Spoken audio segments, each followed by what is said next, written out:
ఈరోజు దేవుని వాగ్దానం మత్తయి రాసిన సువార్త 9వ అధ్యాయం 22వ వచనం. నీ విశ్వాసము నిన్ను బాగుపరచెను, నీ విశ్వాసము నిన్ను బాగుపరచెను.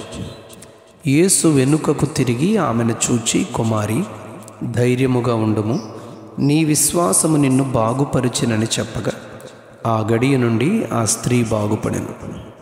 యేసుక్రీస్తు ప్రభువారు ఈ భూమి మీద జీవిస్తున్న దినాలలో ఆయన అనేక ప్రాంతములు సంచరిస్తూ ఉండగా యేసుక్రీస్తు ప్రభువారు ఆ ప్రాంతాలలో సంచరించిన ప్రతి చోట అనేక మంది రోగులు, బలహీనులు, పక్షవాయువు గలవారు, అనేక మంది రోగములతో ఉన్న తమ వారిని మంచాలపై తీసుకుని వచ్చి ఆయనను స్వస్థపరచాలని ఆయనకు మనవి చేసినప్పుడు వారిని యేసు ప్రభువారు బాగు చేసినట్లు మనం చదువుతాం.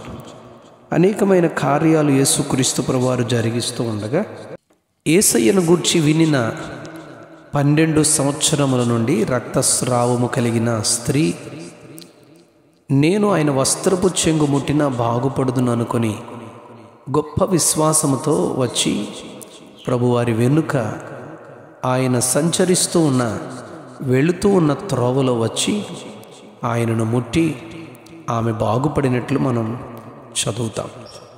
ఇదే మాట మార్కు సువార్త 5వ అధ్యాయం 34వ వచనంలో గ్రంథకర్త మార్కు కూడా ఇలాగున చెప్పడం మనం చదువుతాం. అందుకు ఆయన, కుమారి, నీ విశ్వాసము నిన్ను స్వస్థపరిచెను, సమాధానము గలదానవై పొమ్ము, నీ బాధ నివారణయై నీకు స్వస్థత కలుగునుగా. కానీ 5వ అధ్యాయం 34వ వచనంలో చెప్పబడినట్లుగా మనం గమనిస్తాం.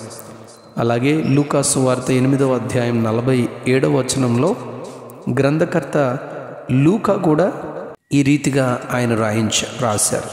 అందుకు ఆయన, కుమారి, నీ విశ్వాసము నిన్ను స్వస్థపరిచెను, సమాధానము గలదానవై పొమ్మని ఆమెతో చెప్పాను.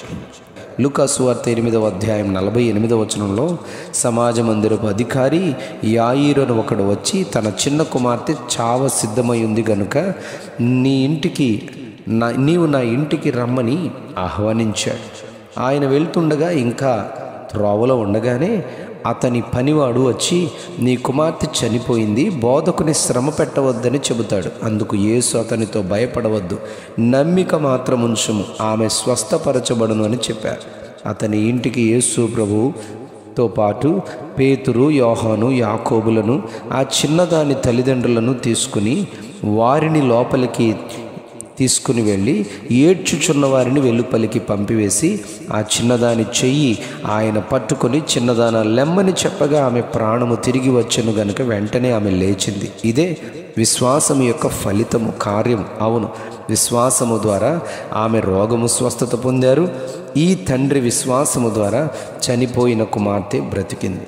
లూకా సువార్త 7వ అధ్యాయం 50వ వచనంలో యేసు ప్రభువారు సీమోను ఇంటిలో భోజనమునకు కూర్చుండి ఉండగా ఆ ఊరిలో ఉన్న పాపాత్మురాలు ఒకరు వెనుక నుండి వచ్చి తన చేతిలో ఒక అచ్చ జటామాంసి అయిన అత్తరు సేరున్నర ఎత్తుగలది తెచ్చి కన్నీళ్లతో పాదములను కడిగి తల వెంట్రుకలతో పాదములను తుడిచి ఆయన పాదాలను ముద్దు పెట్టుకుంటూ తన పూర్వ పాపములను క్షమించినందుకు ఆయనకు కృతజ్ఞతగా ఇది చేస్తూ ఉండగా సీమోను తనలో తాను, ఈమె పాపాత్మురాలు గదా, ఈయన ప్రవక్త అయిన ఎడల తనను ముట్టుకుని ఈ స్త్రీ ఎటువంటిదో తెలియదా అని అనుకుంటూ ఉండగా యేసు అప్పును గూర్చి ఉపమానము చెప్పారు. ఒకనికి 2 రుణస్థులు ఉన్నారు.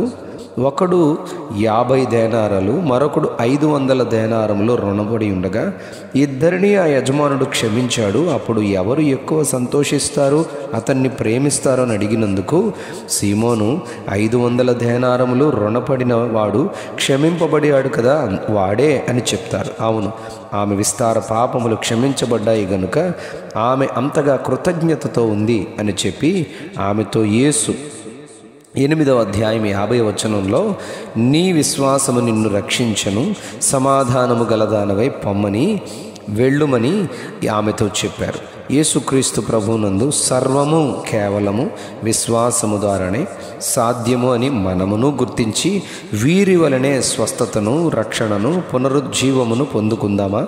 అట్టి ధన్యత ప్రభు మనకు దయచేయునుగాక.